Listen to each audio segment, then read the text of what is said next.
Fils et du Saint-Esprit. Amen.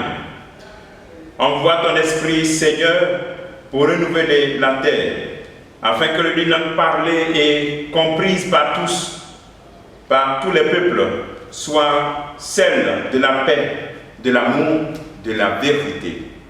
Ô Seigneur, envoie ton Esprit et tout sera créé, et tu renouvelleras la face de la terre. Bienvenue en Christ, nous sommes en ce 1er décembre, le premier jour du mois de décembre. Nous vous souhaitons un bon mois de décembre et puis une bonne fin de l'année. Que le Seigneur répande abondamment son Esprit Saint, son précieux sang sur chacun d'entre nous, pour que nous puissions bien achever cette année qui est un don de la grâce de Dieu. Et l'évangile qui nous est proposé aujourd'hui est extrait de l'évangile de Luc chapitre 21, versets 29 à 33. En ce temps-là, Jésus dit à ses disciples cette parabole. Voyez le figuier et tous les autres arbres, regardez-les. Dès qu'ils bourgeonnent, vous savez que le thé est tout proche. De même, vous aussi, lorsque vous verrez arriver cela, sachez que le royaume des dieux est tout proche. Amen, je vous le dis. Cette génération ne passera pas sans que tout cela n'arrive. Le ciel et la terre passeront, mais mes paroles ne passeront pas. Acclamons la parole de Dieu, louange à toi, Seigneur Jésus.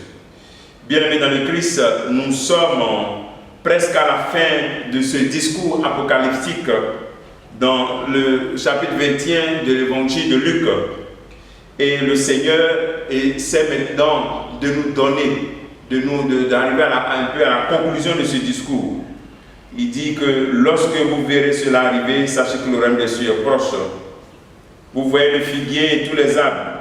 Lorsqu'ils bourgeonnent, vous savez que le thé est proche. Donc la nature nous enseigne. Donc nous invite à faire attention aux signes des temps. Aux signes des temps qui sont une interpellation à pouvoir réveiller vraiment notre vie.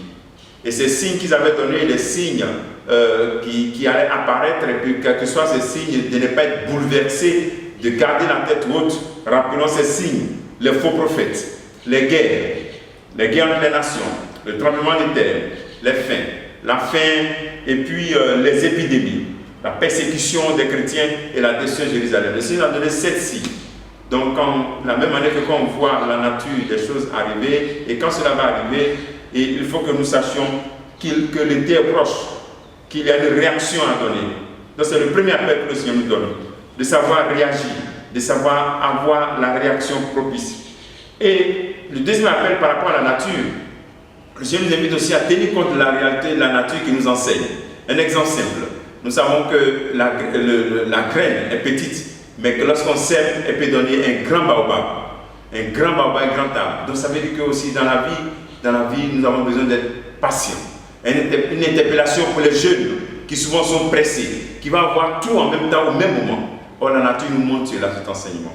C'est aussi un appel à savoir, regarder autour de nous, à laisser notre environnement nous interpeller. Notre environnement nous interpeller et ça va prendre une décision par rapport à notre environnement qui nous interpelle. Je donne des exemples simples. On peut avoir dans nos familles souvent africaines des moments qui sont en couple, elles ont des grands enfants, mais le monsieur refuse le mariage, elle ne veut pas communier, elle est là, et puis elle prie tout le temps, elle demande à son curé qu'est-ce qu'elle peut faire. Et il y a les enfants qui sont là qui voient cette peine de cette mère, qui ne connaissaient pas Jésus-Christ, a pris ces gens de décision. Mais pourtant, ces mêmes enfants-là vont répéter les mêmes erreurs.